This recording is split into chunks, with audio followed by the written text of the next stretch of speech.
Excellencies, dear friends, we come together in sorrow to mourn the victims of the 1994 genocide against the Tutsi in Rwanda, to stand with their families and with survivors, to reflect how now these appalling crimes became possible, and to recommit to do everything in our power to prevent these from ever happening again. Yes, uyu ni Secretary General wa UN United Nations yaje kugaragara mu kiganiro mbwirwaruhame, afata ikiganiro cyangwa se abwira intumwa za leta z'ibihugu bitandukanye ubwo bakuraga ikiganiro cyangwa se inama.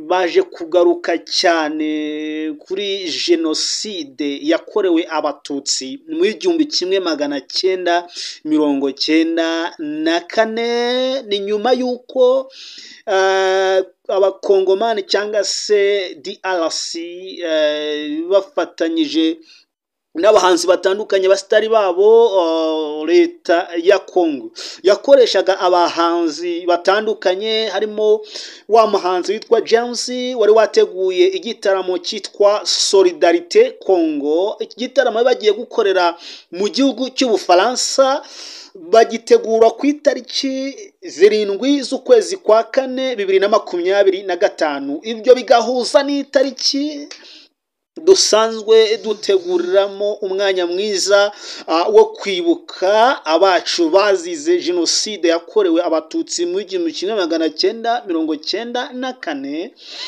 Ibyo byose abanyarwanda bari mu gihugu cy'Ubufaransa cyangwa se aba diaspora bazi agaciro ko kwibuka, bazi umumaro mwiza wo kudaheranwa n'amateka, ariko bivuye mu kwibuka jenoside yakorewe abatutsi mu 1994 barabyamagana, biza kugera no mu buyobozi politike.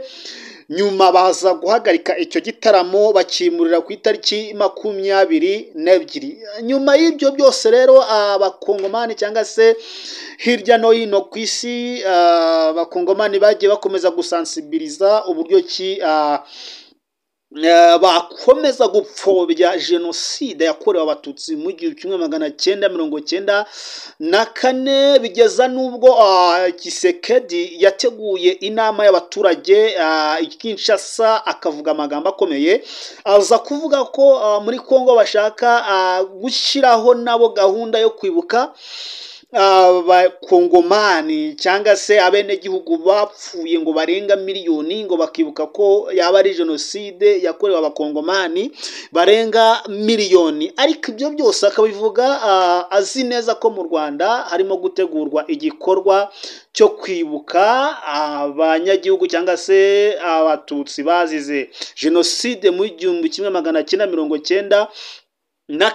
Ariko ibyo byose uko yakomezaga kugenda abikora yari propaganda cyangwa se gusensibiliza no gupfobya no guca amazi no gutesha agaciro iki gikorwa ngarukamwaka ku banyarwanda muri rusange. Noneho ibyo byose birangiye, ubwo bakomeje kugerageza inzira zose zishoboka ko bahagarika cyangwa se no gupfobya iki gikorwa cyo kwibuka, uyu munsi mu masaha ya mu gitondo Secretary General Antonio Guterres yagaragaye mu kiganiro cyangwa se mu nama mpuruza yabaye ya UN United Nations igamije kudapfobya no kwamagana abantu bapfobya jenoside yakorewe abatutsi mu 1994. Ndaza kubashiramo ikiganiro cye noneho tugisobanure mu magambo arambuye, gusa ntago turashiramo ikiganiro cyose, ariko ngiye kugerageza kubasobanurira mu ncamake amagambo Secretary General wa UN Antonio Guterres yagarutseho muri iki gitondo cy'uyu munsi kuwa 2. Murakoze cyane ngo mukurikire ikiganiro. Excellencies, dear friends, yatangiye avuga ngo excellencies y'abanyacyubahiro, inshuti zacu, We come together in sorrow to mourn the victims of the 1994 genocide against the Tutsi in Rwanda. uyu munsi twahujwe n'umubabaro cyangwa se n'umwanya wo kwibuka mu mubabaro jenoside yakorewe abatutsi mu 1994 yabereye mu Rwanda. To stand with their families and with survivors, to reflect on how these appalling crimes became possible, and to recommit to do everything in our power to prevent these from ever happening again. Bityo rero muri uyu mwanya mwiza aho kwibuka duhagaze nta miryango dufite, duhagaze nta miryango abanyarwanda bacitse ku icumu bafite, ariko nanone duhagaze kugira ngo twirinde, duhagarike ingengabitekerezo cyangwa se naho inzira yose yanyura ibintu ntibizongere kubaho ukundi. The 1994 genocide against the Tutsi is a chilling chapter in human history. Arongera avuga ngo jenoside yakorewe abatutsi mu 1994 ati ni chapitre ibabaje y'amateka. Tubivuze mu magambo makeya, ibyo yakomeje kugenda avuga si byiza ko tubigaruramo cyane kuko kuri YouTube haba hari ibihano bitandukanye, ariko ndagira ngo mbabwire, yavuze ati jenoside yakorewe abatutsi mu 1994 ni ikimenyetso simusiga ko iyo habayeho ubuyobozi, uburangare, kutaba maso, birangira bikoze ku bantu, birangira hajemo andi marorerwa.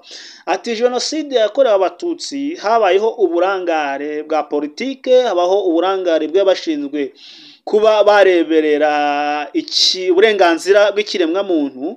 Ati kubw'ibyo rero ndagira ngo dushishikarire guhaguruka twese, twirwaneho twese, turebe uburyo twarwanya jenoside yakorewe abatutsi, cyangwa se abapfobya jenoside yakorewe abatutsi nabo ntitubashigikire. Noneho duhaguruke turebe ko twahagarika ikintu cyose cyaba imbarutso cyangwa se kigateza ibibazo byo kuba byateza indi jenoside haba ahariho hose ku isi. Nka United Nation dukwiye gushyira hamwe ibintu byabaye ku Rwanda ntibizongere kuba ahandi ahariho hose.